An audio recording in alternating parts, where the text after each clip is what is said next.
महाभारत के दुर्योधन की 10 खास रोचक बातें। कुरुक्षेत्र में कौरव और पांडवों की लड़ाई में दुर्योधन कौरवों का सबसे बड़ा भाई था। दुर्योधन अधर्मी, जिद्दी और मूर्ख भी था। वह गांधारी और धृतराष्ट्र का पुत्र एवं कर्ण का मित्र था, परंतु वह अधिकतर बातें अपने मामा शकुनी की ही मानता था। दुर्योधन की जिद, अहंकार और लालच ने लोगों को युद्ध की आग में झोंक दिया था, इसलिए दुर्योधन को महाभारत का खलनायक कहा जाता है। आओ जानते हैं उसके बारे में 10 रोचक बातें। पहली, दुर्योधन का जन्म 100 घड़े में से पहले घड़े से हुआ था। जब दुर्योधन का जन्म हुआ तो वह रोने के बजाय गधे की तरह रेंकने लगा और जन्म लेते ही बोलने भी लगा था। दुर्योधन ने जैसे ही जन्म लिया तो कई तरह के अपशकुन देखने को मिले, जैसे शियार जोर जोर से रोने लगे, उल्लू शोर मचाने लगे, आसमान में अचानक काले बादल छा गए। इन घटनाओं को देखकर विदुर ने कहा कि ये अपशकुन बता रहे हैं कि यह पुत्र हस्तिनापुर के विनाश का कारण बनेगा, इसे त्यागने में ही भलाई है। परंतु पुत्र मोह में धृतराष्ट्र और गांधारी ने ऐसा करने से मना कर दिया। दूसरी, दुर्योधन को कलयुग का अवतार माना जाता है, क्योंकि दुर्योधन में वे सभी गुण मौजूद थे जो कलयुग के मनुष्य में होने चाहिए। इसीलिए दुर्योधन को कलयुग का अवतार कहा जाता था। कहते हैं कि दुर्योधन कलयुग का अंश था, तो उसके 100 भाई पुलस्त्य वंश के राक्षस के अंश से थे। वायु पुराण में राक्षसों को पुलह, पुलस्त्य, कश्यप एवं अगस्त्य ऋषि की संतान माना गया है।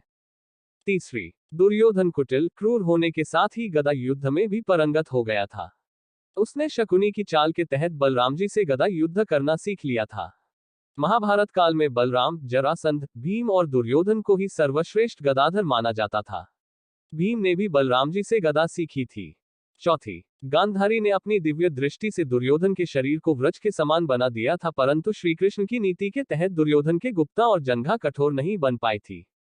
पांचवी, दुर्योधन की मृत्यु सबसे अंत में हुई, और खास बात यह कि महाभारत के 18 दिन तक चले युद्ध के अंत के बाद दुर्योधन और भीम के बीच गया युद्ध हुआ, जिसमें भीम ने दुर्योधन की जंघा उखाड़कर फेंक दी थी, जिसके चलते दुर्योधन की मृत्यु हो गई थी।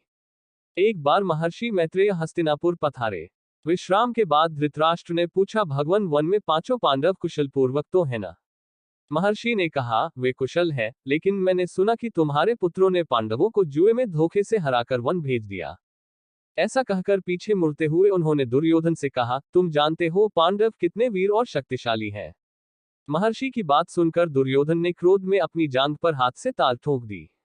दुर्योधन की यह उद्दंडता देखकर महर्षि को क्रोध आ गया और उन्होंने कहा, तू मेरा तिरस्कार करता है, मेरी बात शांतिपूर्वक सुन नहीं सकता।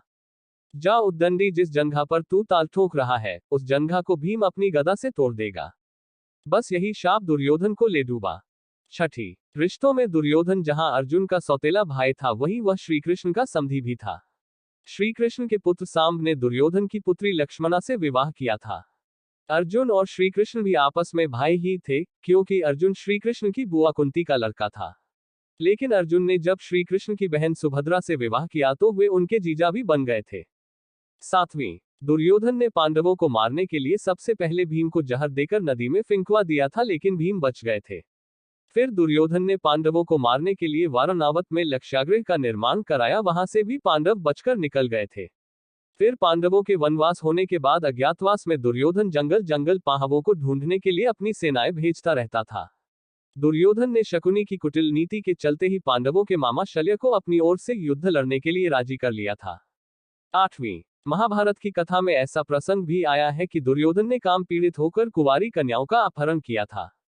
द्यूत क्रीड़ा में पांडवों के हार जाने पर जब दुर्योधन भरी सभा में द्रौपदी का अपमान कर रहा था, तब गांधारी ने भी इसका विरोध किया था, फिर भी दुर्योधन नहीं माना था। यह आचरण धर्म विरुद्ध ही तो था। जब दुर्योधन को लगा कि अब तो युद्ध होने वाला है, तो वह महाभारत युद्ध के अंतिम समय में अपनी माता के समक्ष नग्न खड़ा होने के लिए भी तैयार हो गया। महाभारत में दुर्योधन के अनाचार और अत्याचार के किस्से भरे पड़े हैं। नवीं, पांडवों और कौरवों द्वारा यादवों से सहायता मांगने पर श्रीकृष्ण ने पहले तो युद्ध में शस्त्र न उठाने की प्रतिज्ञा की, और फिर कहा कि एक तरफ मैं अकेला और दूसरी तरफ मेरी एक अक्षौहिणी नारायणी सेना होगी। अब अर्जुन व दुर्योधन को इनमें से एक का चुनाव करना था। अर्जुन ने तो श्रीकृष्ण को ही चुना। तब श्रीकृष्ण ने अपनी एक अक्षौहिणी सेना दुर्योधन को दे दी और खुद अर्जुन का सारथी बनना स्वीकार किया। इस प्रकार दुर्योधन ने 11 अक्षौहिणी तथा पांडवों ने 7 अक्षौहिणी सेना एकत्रित कर ली। 10वीं, दुर्योधन की पत्नी का नाम भानुमति था, जो मल और द्वंद्व युद्ध में पारंगत थी, और वह दुर्योधन के साथ अखाड़े में कुश्ती लड़ती थी।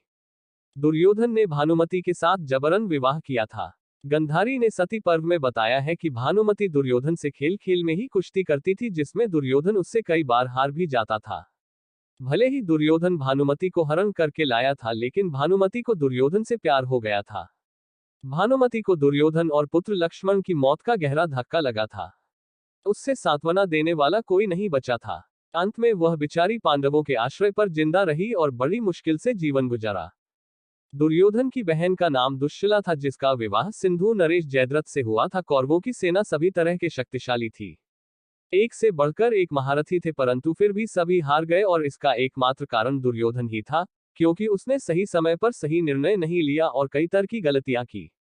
पहली गलती उसने श्री कृष्ण की बजाय नारायणी सेना मांगकर की। दूसरी गलती उसने भीष्म पितामह और द्रोणाचार्य की बातों पर ध्यान नहीं दिया।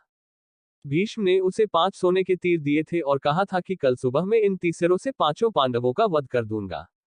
दुर्योधन वह तीर अपने पास रख लिए और अर्जुन के वरदान मांगने पर उसे दे दिए। चौथी चूक उसने कर्ण से कहा कि घटोत्कच को मार दो, और कर्ण ने अपना अचूक अमोघ अस्त्र घटोत्कच पर चलाकर अपनी शक्ति खो दी। पांचवी चूक उसने ये की कि जयद्रथ को वह उचित सुरक्षा नहीं दे पाया, और छठी चूक ये की कि उसने उचित समय पर अश्वत्थामा को सेनापति नहीं बनाया, अन्यथा युद्ध का परिणाम कुछ और ही होता।